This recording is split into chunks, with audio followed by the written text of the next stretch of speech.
Hey guys, what's going on? It's me, JV, coming to you live this Tuesday. It's September 10th, 2024.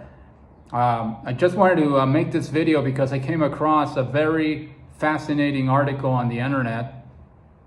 It was from the website called Marketwatch.com, and they came with their new survey that was conducted a couple of weeks ago in 2024. They usually survey Americans every 4 years, and the last one prior to 2024, it was, I believe, in 2020. And it basically breaks down how Americans in different demographics, genders, and so on are struggling mightily right now to make ends meet. They're essentially living paycheck to paycheck, according to this article. Very, very high percentage of us Americans, 66.2% to be precise, are living paycheck to paycheck for a plethora and a variety of different reasons that they actually break down. And I actually took down some notes, and I wanted to share this information with you. Some of you may be already aware of what's going on financially, but I think it's just incredible to see, for example, that about 74% of millennials, people that were born between I believe it was 1980 and 1996, they comprise the highest generation, or the generation with the highest percentage of individuals that believe that they're living paycheck to paycheck, which is really shocking to me, because millennials are supposed to be like the generation that has the highest income out of all the other generations. They're the ones who are not only well educated, they have the age bracket, which is about, as I mentioned, 1980, that would be what, between the ages of 28 and 44, something to that effect. So that is like the prime demographic for people to generate the most amount of income possible. You would think that millennials would be the ones that would be struggling the less, or the least, I should say. You would think that millennials would be struggling the least as far as the demographics is concerned, but that is not the case. According to this survey conducted again a couple of weeks ago, finds that 74% of millennials are considered themselves living paycheck to paycheck, followed closely by the next generation, which is my generation, Generation X. And we are at 72%, so not much of a gap between millennials and Generation X. And again, my generation, I mean, we're still in the marketplace. Those are people that were born between 1960 and 1980, something to that effect. So, I mean, you're talking about people that are between 44 to 64 years of age. They're the second most affected by the economy. They're the second group of people that mentioned that they are struggling to make ends meet, to be living paycheck to paycheck. So that's not a good omen for Americans.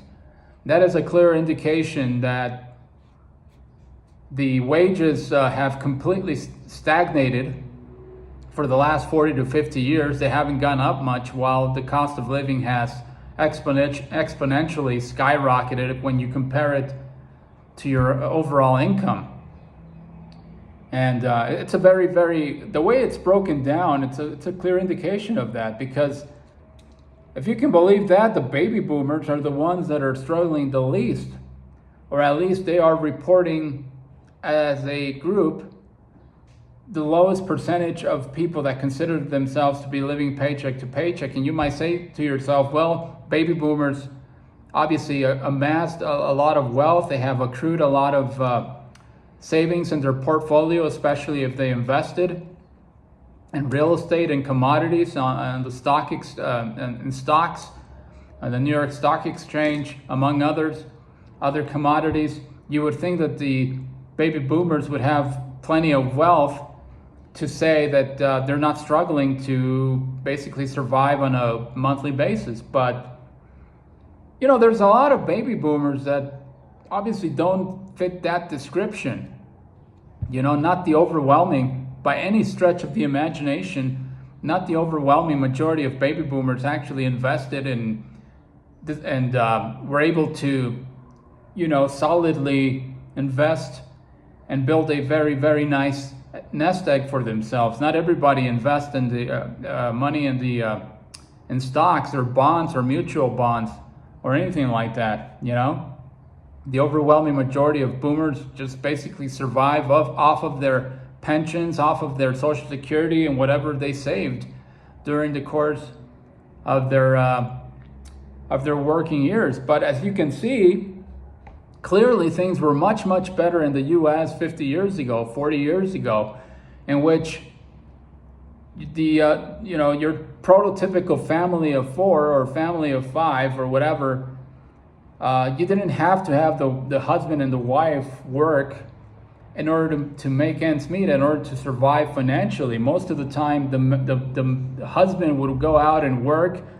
the wife would stay at home and raise the kids, and his salary would be good enough to actually raise a family, like I mentioned, of 2, a family of 3, put them through college, buy a nice house, probably buy vehicles every couple of years, and put their kids through college and save enough money for retirement. They were able to do all of this with one household income, one of them.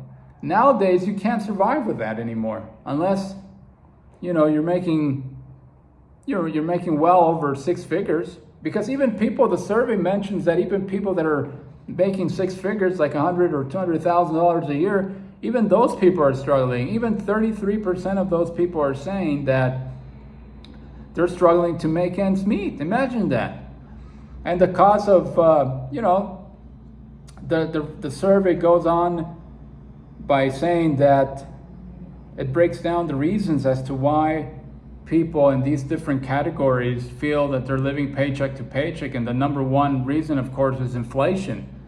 Inflation is cutting into people's abilities to save money, to put money away. The cost of living is out of control. The fact that they're not, that their incomes are not keeping up with inflation.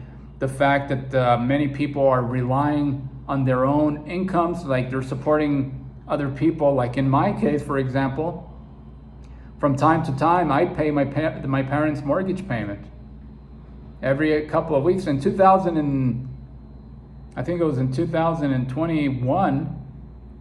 In 2021, I pretty much paid my parents' mortgage with the exception of 1 month. And that was because of the unemployment benefits that I received as a result of the pandemic.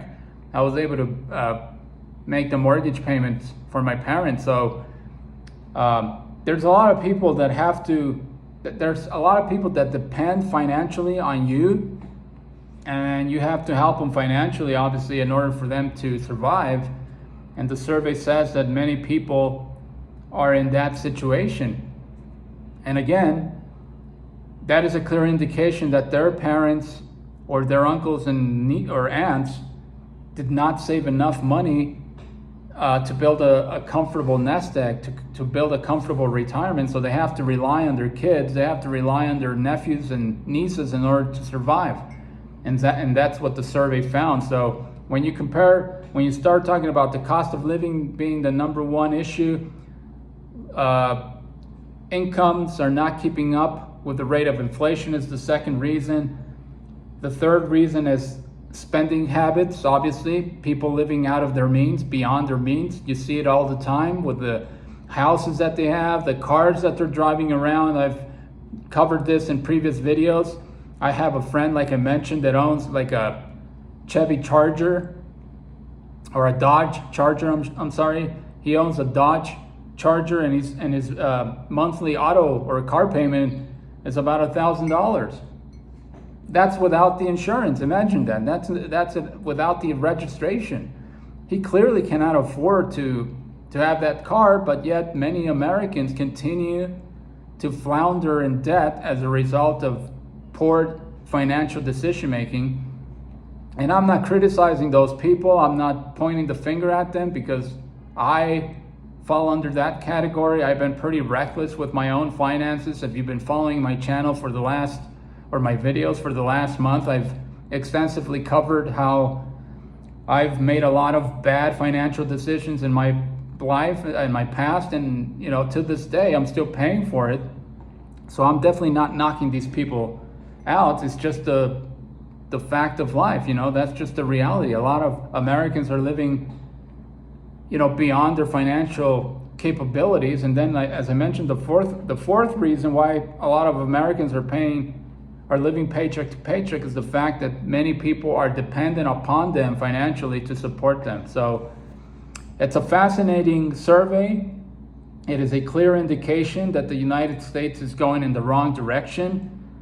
It is a clear indication that more and more people, if this issue continues to persist, if the cost of living continues to rise, if the incomes are not able to keep up with the rate of inflation and the cost of living, it is a clear indication that more and more people are just simply not going to have children. You can't afford to have children anymore. It's not like the good old days, as they like to say, when, as I mentioned, you had a family of 4 with only one income, and you were living comfortably. You had everything. You had a house, you had cars, you were able to take vacations, you were able to put your kids through college, and you were able to put money aside for your retirement. And you're not able to do that anymore, clearly, by these statistics that I'm looking at. 66.2% of Americans are struggling to make ends meet. That's amazing. And I'm here in Mexico City right now, and I'm going to be here for 2 weeks, and I have a budget allocated for every single day. I put money aside for every single day that I'm going to be here. I break it down day by day.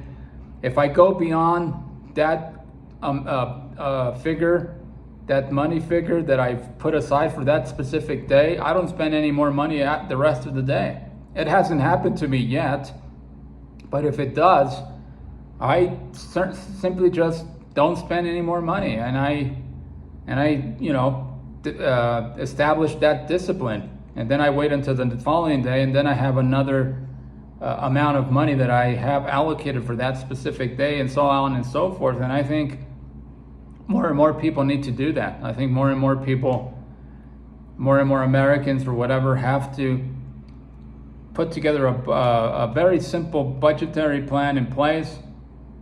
Write down your expenses, put it on a spreadsheet or whatever the case may be, so that you know exactly where your money's going, so that you know exactly not to go overboard and fall into debt eventually. But yeah, I just wanted to share this information from Marketwatch.com. It is a survey that was conducted by payments.org. It's an organization that basically keeps track of American financial standards of living, and things are getting worse. Things are absolutely getting worse now than what they were 20, 30, 40, 50 years, when the situation was much better than it is today. And just think about it. If Americans feel, almost two-thirds of Americans feel that they're living paycheck to paycheck, just imagine what other developed or underdeveloped countries are going through right now. It's got to be hell. It's got to be awful to actually find the way to survive. They're really scraping the floor trying to make ends meet. So things are not looking good, and I know that there's a lot of videos on YouTube that talk about the gloom and doom of the foreseeable future, and how our society is going to be crashing down, and that the collapse is inevitable, it's imminent, and that the food shelves are going to be at the grocery store are going to be empty, and that it's going to be Mad Max on steroids, that we're going to be fighting with each other for the very precious and limited resources that are left, and such looking at the macroeconomic level.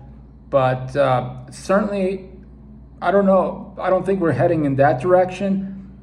I don't think we're there yet, but we are heading in that direction is what I meant to say. I think we are, you're seeing it, that it's becoming more and more of a challenge for people, not just in the US, but across the globe. It's becoming more and more of a challenge to survive. And that's because, you know, when you have 8 billion people on the planet, 8 billion people on the planet, and you are living in a finite planet with resources that are not, you know, with resources that are not unlimited or that don't have any limits, it's almost impossible to expect this lifestyle to continue since the dawn of the Industrial Revolution. I think it's unsustainable, and we're going to have to do something about it because we don't have 8 planets in which we can actually you know, find natural resources. We only have 1 planet, and so I think that we're in trouble, man. We are indeed in trouble, which is the reason why in my last video I was talking about how sweet it is to live alone, to not have to have a family, have any kids. You don't have to worry about supporting them financially. You live a lot less stress-free. It's just better in my opinion. I just think it's better, honestly. But that's just my own personal opinion, and you are more than welcome to disagree with my perspective as far as that is concerned. But anyway, thank you so much for watching. Just wanted to share this information. I don't know if you, I'm pretty sure a lot of the people are aware of these statistics, of these numbers, but not everybody is well aware of where we stand today. Have a great rest of your Tuesday. I'll talk to you in the next video.